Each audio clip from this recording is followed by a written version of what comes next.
Hello guys, আসসালামু আলাইকুম। আশা করি আপনারা সবাই ভালো আছেন।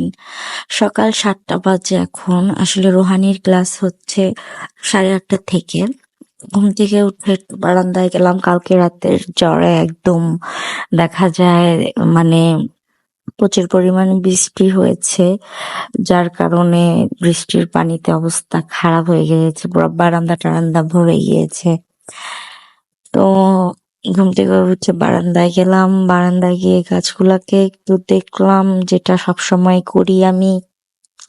তারপরে এই গাছটা হচ্ছে একদম আহ মানে পড়ে যাচ্ছিল, এমন একটা অবস্থা, ঠিক করে দিলাম।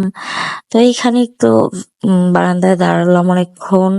রুহানিকে ডাকলাম, ডেকে উঠালাম। রুহানি ব্রাশ করছে ওইদিকে। আমাদের এখানে বেকারিটা নতুন দিচ্ছে, ডেকোরেশন করছে দেখলাম। তো যাই হোক গাইস, ভিডিও করে নিলাম একটু। আসলে মনে হয় আজকেও বৃষ্টি হওয়ার সম্ভাবনা আছে। তো আমাদের দেখা যায় কয়েকটা দোকান মনে হয় খুলেও নেই। আসলে মানুষ দেখা যায় আরো দেরিতে দোকানটা খোলা হয় মেবি। তো কিচেনে আসলাম, এসে রুহানির জন্য একটু টিফিনটা রেডি করছি। রুহানির হচ্ছে একটা ক্লাসের পরই দেখা যায় টিফিনটা হয়ে যায়, যার কারণে আজকে ও নাস্তাও খেয়ে যায়নি স্কুলে, এমনিতেই চলে গিয়েছে। তার জন্য একটু ডিম আর রুটিটা বার্গারের মতো করে দিলাম ওকে। ও এই নাস্তাটা একটু বেশি পছন্দ করে। আর ওর হচ্ছে দেখা যায় নুডলসটাও পছন্দ করে, কিন্তু আজকে বলতেছে যে না আম্মু, তুমি আমাকে রুটিটাই দাও। আর গরমে তো অবস্থা দেখা যায় টিফিনটাও তেমন একটা ভালো থাকে না, যার কারণে একটু তাড়াতাড়ি টিফিনটা দেওয়া হয়।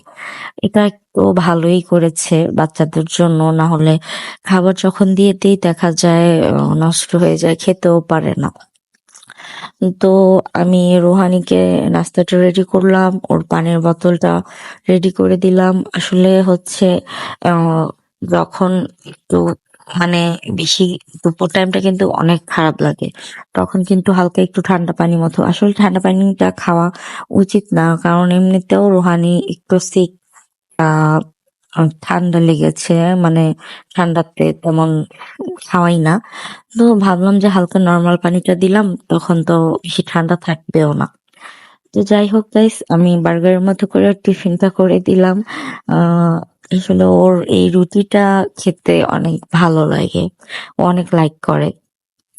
তো টিফিনটা রেডি করলাম, রোহানি ওইখানে রেডি হলো, আমিও বোরকাটা পরলাম। তো এই তো আমরা বের হয়ে নিলাম স্কুলের উদ্দেশ্যে। তো স্কুলে চলে যাচ্ছি, পায়ের মধ্যে আবার কি জানি একটা লেগেছিল। তো যাই হোক গাইস, ভালো মতো স্কুলে মেয়েটাকে দিয়ে এসেছি।